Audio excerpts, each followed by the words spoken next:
Our beat writers like Connor. Oh man, they're really that's not good. Be careful. Be careful. No worries.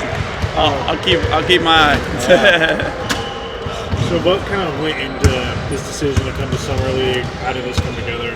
Yeah, after the Suns declined my option, we were continuing to look for teams to see what opportunities were out there, and when we talked to the Warriors, they seemed very interested, so they wanted me to come to their Summer League team and see how I'd fit into their system, see how I could pick up things, get to meet the people and everything, and kind of just get to know me and me get to know their place, and who knows what's going to happen, but it's a great opportunity to be here. Yeah, I'm grateful for it, and I'm trying to make the best of it. What's your goal here playing in the Summer League? To make a team. Obviously, I would love to make the Golden State Warriors. I would love to do that, show them what I can do, show what type of worth I have, and what I can do to help their team as a player, as a person in this organization. Obviously, Summer League, there's a lot of people watching, so you never know who's going to be watching you or anything like that. So, like I said, it's just a good opportunity to play, and I'm grateful for the Warriors for giving me that chance. What went into leaving China? You were having success there. Well, I was there for 3 years, and my family is back in the U.S., and it's hard to live away from them for periods of time. And now I have 2 kids, a 3-month-old boy and a 2.5-year-old girl, and they weren't over there with me the whole time. So I wanted to give this another chance. I believe I'm an NBA player. I believe I can really do great things in this league and be able to help a team, in some way. So I just want to give that one more opportunity and be with my family, be able to live here, and we'll see what happens. Do you think there are What's this journey been like overall? It's been a journey, like you said. There's been a lot of ups and downs throughout my career, but through the whole thing, you just got to stay even keel, continue to push forward, and I've had a lot of great opportunities in my life to go to a lot of cool places and play basketball and be successful and make great money and be able to play the game that I love, and so it's been a true blessing for me, and I'm continuing my journey right now, just trying to push forward and see what happens, and trying to make the best of the situations I have. Yeah, just a little battle wound when we were playing. Obviously, second day of practice, just got hit with a hand right here and cut open a little bit, but nothing serious. But it looks cool. Yeah, not affecting vision or anything. No, it's all good. The Band-Aid's a little bit down, but other than that, I'm fine. What is it about the Warriors that you think could be a potential fit for you, maybe basically compared to other teams? Yeah, they play my style of basketball. They play up, down, tempo, share the basketball, shoot a lot of threes, transition. That type of game is how I've played my whole career. That's how I've made my living, in transition, shooting the basketball, spacing and moving the basketball and moving without it and trying to score. So, I feel like I can do well in that system, and that's why I kind of wanted to come here and give it a try. Are there areas where you feel like you've grown as a player in recent seasons coming? Yeah, being over in China was great for me. I was able to work on all aspects of my game, because playing that many minutes, that many games, being the focal point of a team, you really got to go out there and kind of try to do everything.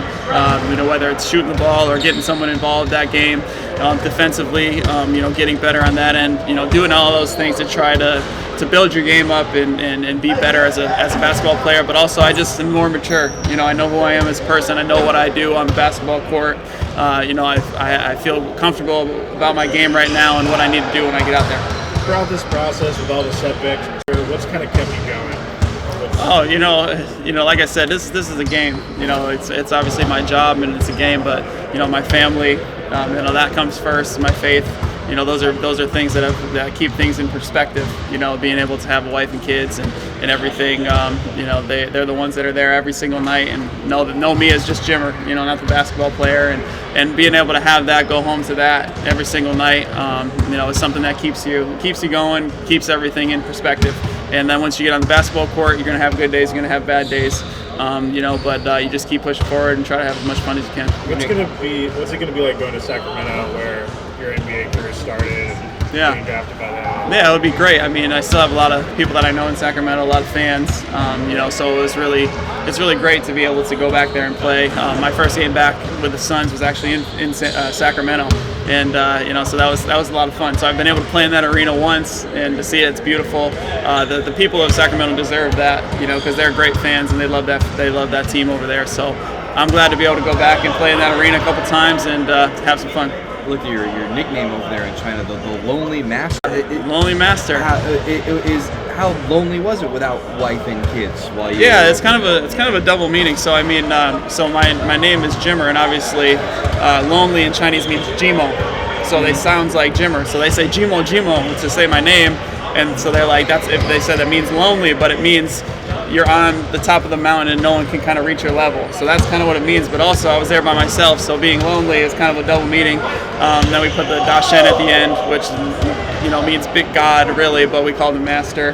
And so it's just kind of a fun catchphrase that I got when I was first there, and I'm sponsored by a company called 361 over there. So all my stuff that I sell over there has that on it, and that's kind of the catchphrase. So it was great, but obviously over there can be lonely at times. They're there with their family or in a city where there's not much going on, no one's speaking English, and the food's not great, so you're just sitting in your hotel room, you can't really watch anything, so it can get lonely, but it's the life of a basketball player. How often did your wife? So she would always come at least once during the year, and it would be like for a prolonged period, so like a month and a half, usually during the middle of the year.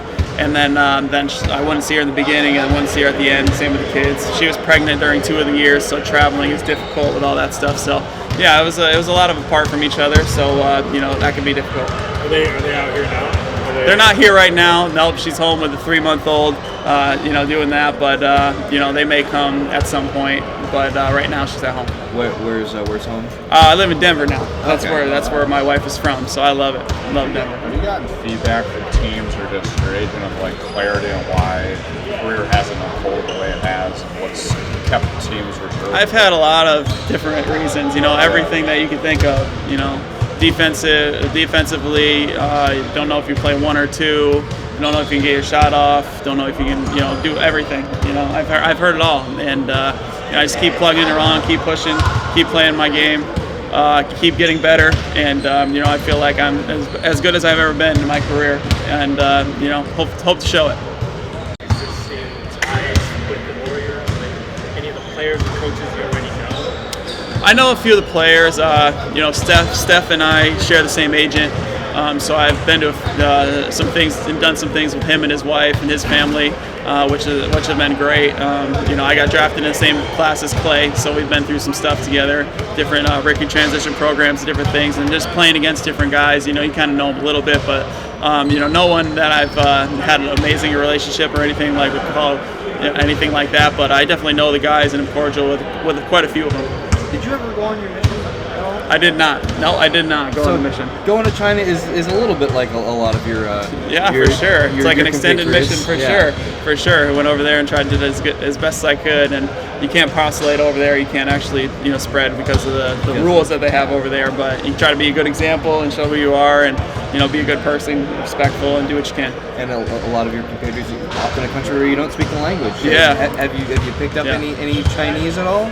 Very little bit, but yeah, I call it emergency Chinese. Try to get around the city. Learn how to order some food and different directions and that type of stuff. But a lot of basketball lingo and stuff to count and different things like that. But it's a difficult language for you. You really got to get into it and learn the tones and all that stuff if you want to really get into it. Your role over there is what your role was in college and as a scorer, and obviously maybe at this level things are a little bit different. How have you had to readjust your expectations coming back? Yeah, and that's one thing I kind of focused on over in China. Actually, was playing a lot more off the ball, being able to score without the basketball, do those things, because I knew if I came back, that would be something that I would have to do. But I think today's game has changed so much, even since I've been at the last, that kind of everyone plays every position, especially in the guard. In this system, you can play 1, 2, 3 and do different things on the floor. You can handle it. You can get out in transition, whatever it is.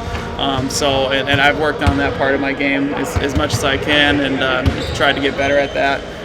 Being off the basketball, being able to catch and shoot, come down screens, all different things. So I've tried to work on that. What was the toughest moment you faced in China? The fish out of water moment, the what am I doing here moment? I don't know if you can just pick, one specific moment. I mean, you just feel, every once in a while, you just get homesick. You just, feel lonely, like you said.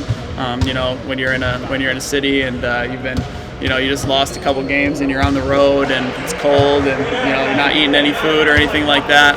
I always come home and lose, you just lose about 10 pounds over there.